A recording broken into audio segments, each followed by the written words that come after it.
Il y a quelque chose d'étrange avec les catamarans. Allez dans n'importe quel port de la côte méditerranéenne ou atlantique en été, et vous les verrez partout. Dans les bases de charter, dans les mouillages, dans les magazines, dans les conversations autour d'un verre au carré. C'est le bateau dont tout le monde parle, dont beaucoup rêvent et que peu comprennent vraiment avant d'en posséder un. Et ce que je veux faire aujourd'hui, c'est parler franchement de ce paradoxe. Parce que le problème avec les catamarans, ce n'est pas qu'ils sont mauvais, c'est qu'ils sont présentés comme la réponse évidente à tout, alors qu'ils ne sont en réalité qu'une réponse parmi d'autres. Une réponse bien adaptée à certains usages et franchement problématique dans d'autres. Voilà ce que personne ne dit clairement dans une brochure. Le catamaran commence par séduire sur des points très concrets. L'espace intérieur est immense.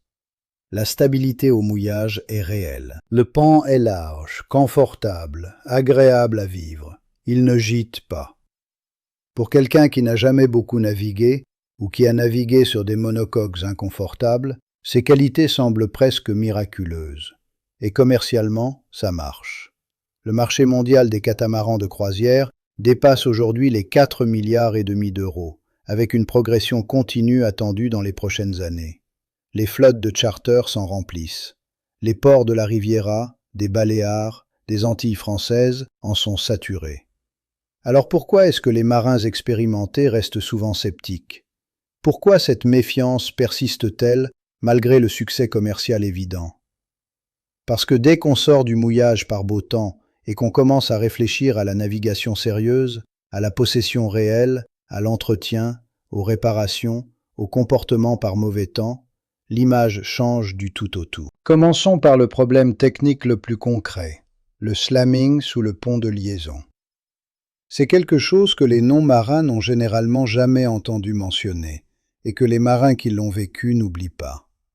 Quand un monocoque entre dans une vague, une seule coque coupe la mer. Sur un catamaran, 2 coques sont reliées par une plateforme horizontale. Entre les 2 coques, il y a un tunnel. Par mer calme, ce tunnel est invisible, propre, géométriquement élégant. Mais par mer courte, formée, clapoteuse, ce qui arrive en Méditerranée dès que le vent forcit, quelque chose se produit sous cette plateforme. L'eau est soulevée entre les 2 coques. Elle remonte dans le tunnel. Et si la garde au-dessus de l'eau n'est pas suffisante, la face inférieure du pont de liaison prend un choc violent. Pas une giclée, un coup. Le bruit est brutal. La percussion se sent dans tout le bateau. Et si ça se répète toutes les quelques minutes pendant des heures, l'effet sur l'équipage est réel. La fatigue monte plus vite, la confiance baisse. Et offshore, la confiance de l'équipage n'est pas un luxe, c'est une composante de la sécurité. Les architectes travaillent sur ce problème avec la garde au pont de liaison. Un ratio utile. Cette garde devrait représenter au moins environ 6% de la longueur hors tout du bateau. Sur un 15 mètres performant, on peut viser 95 cm de garde. Sur un 17 mètres hauturier, on peut dépasser 1 mètre. Ce ne sont pas des chiffres arbitraires, ce sont les chiffres qui séparent l'acceptable du punitif. Mais voilà où ça devient intéressant. Les acheteurs veulent plus de volume intérieur. Ils veulent des cabines plus hautes, des sols plus bas, plus d'espace. Certains constructeurs répondent à cette demande en réduisant la garde sous le pont. Ils donnent la priorité au confort au ponton au détriment du comportement en mer. Et du coup, vous avez un bateau qui se vend mieux parce qu'il est plus spacieux, mais qui claque plus fort dès que la mer se forme. C'est le paradoxe central du catamaran dans sa forme la plus pure. Plus de volume, moins de garde. Moins de garde, plus de slamming. Plus de slamming, plus de fatigue. Et une fois en mer, personne ne vous parle de ça. Ensuite vient la performance au vent debout. C'est là que beaucoup de discours marketing commencent à se fissurer. Oui, les catamarans peuvent être plus rapides que les monocoques. Par vent de travers ou largue, un multicoque bien conçu est impressionnant. Mais la vitesse n'est pas une valeur unique. Elle dépend de l'allure, de l'état de la mer, de l'architecture et de la façon dont le bateau génère la résistance latérale. La grande majorité des catamarans de croisière en production ne sont pas conçus pour remonter efficacement au vent dans des conditions difficiles. Pourquoi? Parce qu'ils sont conçus pour le charter, pour la croisière côtière, pour le confort, pour le tirant d'eau faible. Beaucoup n'ont pas de dérive profonde. Beaucoup utilisent de petites ailerons fixes qui n'offrent pas assez de grippe dans l'eau pour s'élever réellement au vent. Résultat, quand ils essaient de lofer, ils dérapent. Ils prennent de la dérive. Ils font du chemin sur le côté autant qu'en avant. Un bon monocoque peut abattre moins, pincer plus haut et convertir plus d'efforts en progression réelle face au vent. Beaucoup de catamarans de croisière ne peuvent pas. Ils doivent naviguer sur des angles moins pointus, accepter plus de dérives, ou finir par allumer les deux moteurs pour avancer dans les airs. Et pour un marin qui juge un bateau sur sa capacité à aller d'un point à un autre quand les conditions se dégradent, ce n'est pas anodin. Les catamarans à haute performance avec dérives relevables font beaucoup mieux. Certains modèles hauturiers haut de gamme peuvent rivaliser avec des monocoques au près dans certaines conditions. Mais ce n'est pas le marché dominant. Le marché dominant, c'est le catamaran de charter ou de croisière confort. Et c'est exactement de ces bateaux-là que les critiques parlent quand ils disent qu'un catamaran n'est pas vraiment un voilier au sens traditionnel du terme. Il y a aussi une limitation souvent ignorée liée au gréement. La plupart des catamarans n'ont pas de patara classique. Le mât est soutenu par des barres de flèche fortement reculées et des galopants fixes. Ça fonctionne structurellement, mais ça crée une contrainte géométrique. Sur un monocoque, on peut souvent choquer la grand-voile très loin sur un vent arrière ou largue établi. Sur un catamaran, si vous choquez trop, la voile peut venir en contact avec les barres de flèche. Frottement, pression, usure de la voile. Résultat, beaucoup de catamarans ne peuvent pas faire route directement vent arrière comme on pourrait l'imaginer. Ils doivent souvent naviguer sur des angles plus larges et effectuer des empannages successifs pour remonter leur VMG. Pas toujours rédhibitoire, leur vitesse brute peut compenser la distance supplémentaire parcourue, mais c'est encore une contrainte qui n'apparaît pas dans les fiches techniques. Passons maintenant aux questions économiques, parce que c'est souvent là que les rêves commencent à se heurter à la réalité. Un catamaran de croisière de 12 à 13 mètres coûte facilement entre 400 000 et 650 000 euros. Passé à 14 ou 15 mètres, et le million devient une référence normale. Mais le prix d'achat n'est que le point de départ. Ce que les propriétaires de catamarans découvrent rapidement, c'est ce qu'on pourrait appeler la double facture permanente.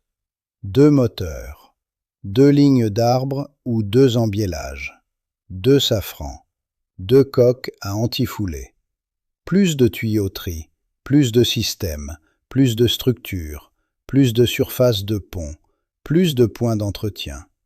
Même quand les postes ne sont pas strictement doublés, suffisamment d'entre eux le sont pour que le schéma devienne clair. Vous entretenez une plateforme nettement plus grande et plus complexe, et le budget annuel le reflète. Un estimatif raisonnable de l'entretien courant se situe entre 5 et 10% de la valeur du bateau par an. Pour un catamaran à 700 000 euros, c'est entre 35 000 et 70 000 euros par an, rien que pour maintenir le bateau en état. Ajoutez l'assurance, le port, le carburant, et vous obtenez rapidement un budget d'exploitation annuel de 50 000 à 90 000 euros selon la zone de navigation. Ce n'est pas un détail marginal, c'est la différence entre un projet de vie et un gouffre financier. Et les ports, précisément, posent leurs propres problèmes. Les marinas ont été construites pour les monocoques.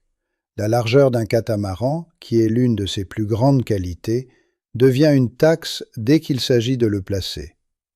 Un catamaran occupe souvent la place de 2 monocoques. Les ports facturent fréquemment 1,5 fois à 2 fois le tarif standard pour l'anneau. Dans certains ports de la Côte d'Azur ou de la Corse, l'anneau à l'année pour un catamaran de taille courante devient un poste budgétaire à part entière. Et dans les marinas anciennes, sur la côte bretonne ou dans beaucoup de ports atlantiques, le problème n'est même pas le prix, c'est la taille. Les anneaux sont trop étroits. L'infrastructure a été pensée pour des bateaux d'une autre époque. Certains ports ne peuvent tout simplement pas accueillir un catamaran moderne de croisière, même si vous êtes prêt à payer. Ce qui vous force vers les places de bout de ponton, les zones de mouillage, les solutions de repli.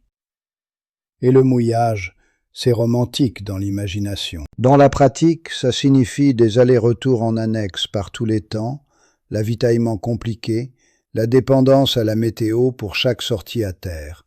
Ça s'accumule. Et ensuite vient un problème encore moins glamour, la mise à sec. La plupart des acheteurs de catamarans ne pensent jamais à ça au moment de l'achat.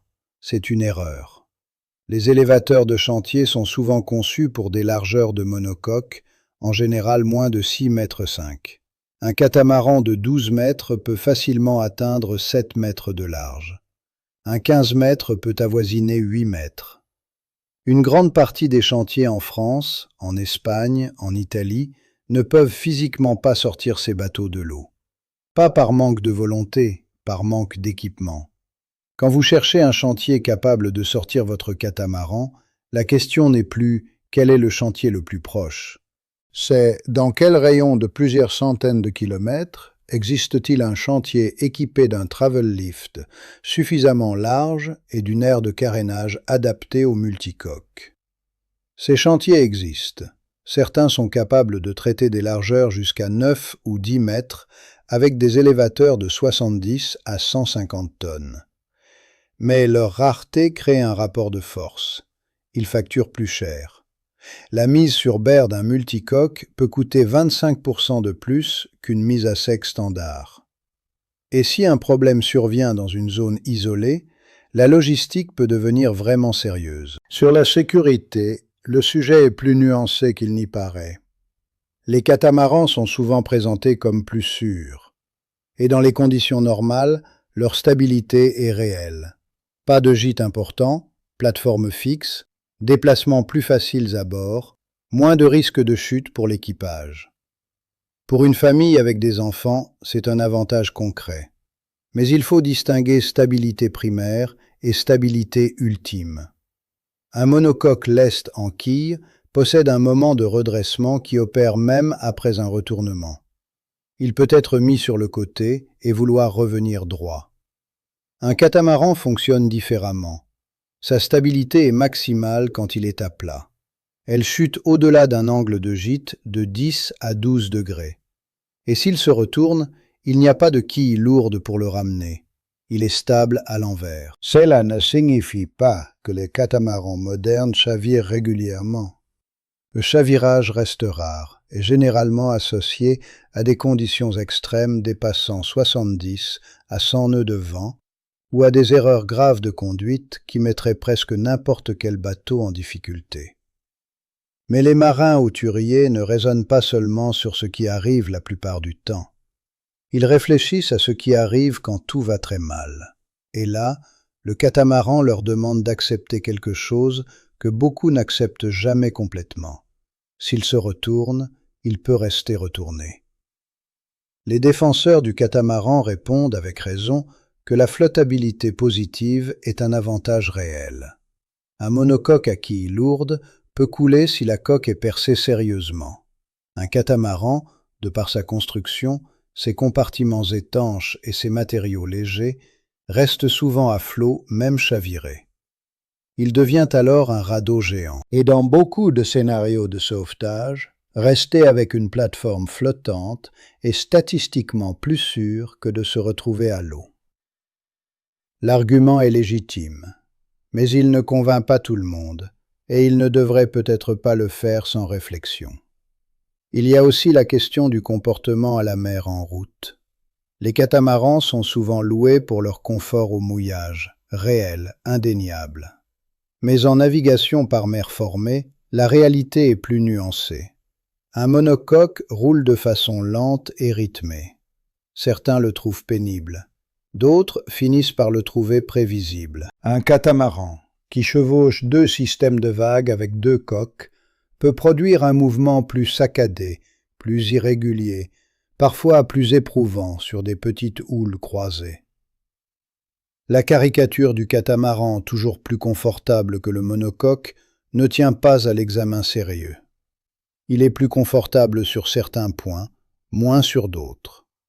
Et au mouillage, sa faible dérive et sa prise au vent importante peuvent le faire évoluer différemment des monocoques à quilles.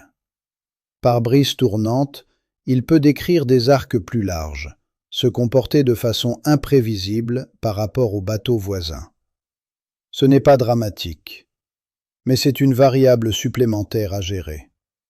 Il y a ensuite la sensibilité au poids, un problème que les catamarans spacieux génèrent presque mécaniquement. Parce que le bateau a beaucoup de volume, les propriétaires ont tendance à l'utiliser. Plus de matériel, plus de pièces de rechange, plus de carburant, plus d'eau, plus de confort, plus de jouets. Et contrairement à un monocoque qui absorbe une surcharge avec des conséquences relativement progressives, un catamaran est puni rapidement. Une surcharge de 10% du déplacement de projet peut faire perdre 10% ou plus de la vitesse. Mais ce n'est pas tout. Plus de poids signifie que le bateau s'enfonce dans l'eau. Il s'enfonce, la garde sous le pont de liaison diminue. La garde diminue, le slamming augmente. Plus de slamming, plus d'inconfort, plus d'utilisation des moteurs, moins de plaisir à naviguer. La boucle est négative et s'auto-entretient. C'est pourquoi les catamarans de grand voyage sont souvent un paradoxe vivant. Ils offrent plus de rangements qu'un monocoque de longueur comparable, mais utiliser vraiment ces rangements peut détruire précisément l'avantage de performance qui justifiait l'achat. Enfin, il y a quelque chose de plus difficile à mesurer mais de très réel, le ressenti de barre. Un monocoque parle à son marin. Il gîte. La barre se charge. Tout le bateau donne une information continue. Vous sentez la pression qui monte. Vous anticipez le moment de prendre un riz. C'est un dialogue physique, constant, entre le bateau et celui qui le conduit. Beaucoup de catamarans ne font pas ça, parce qu'ils naviguent à plat, et parce que beaucoup utilisent des systèmes de barres qui filtrent les retours physiques. Le bateau peut donner une impression de stabilité et de neutralité, alors que les charges dans le gréement augmentent tranquillement. Au lieu de vous parler à travers la gîte et la pression de barre, il continue d'avancer sans vous avertir, jusqu'à ce que vous soyez nettement plus près de la limite que vous ne le réalisiez. Pour beaucoup de marins traditionnels, c'est comme naviguer avec un sens en moins. Et c'est une des raisons profondes pour lesquelles le catamaran reste culturellement controversé dans certains milieux. On l'appelle caravane flottante, appartement avec mât, maison de plage sur l'eau. Pas parce qu'il ne sait pas naviguer, mais parce qu'il supprime une partie de ce que beaucoup de marins considèrent comme l'essence même de la voile, le compromis physique, le dialogue avec les éléments, la sensibilité au bateau. Ce que tout cela montre au final, c'est que la croissance du marché du catamaran n'invalide pas les critiques, elle les explique. Le catamaran domine là où ses qualités sont décisives, le charter, la croisière par beau temps, la vie à bord, la navigation côtière, le confort social. Et il reste controversé là où les marins sérieux évaluent les bateaux autrement. Performance au prêt, comportement par temps sévère, logistique de maintenance, discipline de poids, retour haptique, comportement ultime. Les deux perceptions sont fondées. Les acheteurs de catamarans ne sont pas naïfs. Ces bateaux sont réellement excellents pour beaucoup d'usages. Et les sceptiques ne sont pas simplement des conservateurs nostalgiques. Les compromis sont réels, mesurables et coûteux. Le catamaran n'est pas la version améliorée de la voile. C'est une réponse différente, optimisée pour un usage précis. Et quand on le sort de cet usage, les failles deviennent claires. Slamming, performance au vent debout, contrainte de gréement, double entretien, coup de port, rareté des chantiers, psychologie du chavirage, comportement en mer, sensibilité au poids, absence de retour de barre. Ce n'est pas pour rien que le débat ne s'arrête jamais. Le catamaran est un compromis brillant dans certains contextes et un compromis frustrant dans d'autres. Et tant que l'industrie continuera à le vendre comme la réponse évidente plutôt que comme une réponse parmi d'autres, ce fossé entre l'image et la réalité continuera d'exister. Si vous avez navigué sérieusement sur un catamaran, ou si vous en possédez un, j'aimerais savoir où vous vous situez dans ce débat. Qu'est-ce qui vous a surpris dans la réalité de possession? Qu'est-ce qui correspond à ce que j'ai décrit? Et qu'est-ce qui vous semble différent dans votre expérience? Les commentaires sont là pour ça. Ce sont ces échanges entre gens qui ont vraiment navigué qui sont utiles. Si vous voulez des analyses pratiques et directes sur les bateaux, la voile et les réalités de possession, abonnez-vous. C'est exactement ce que ce canal propose.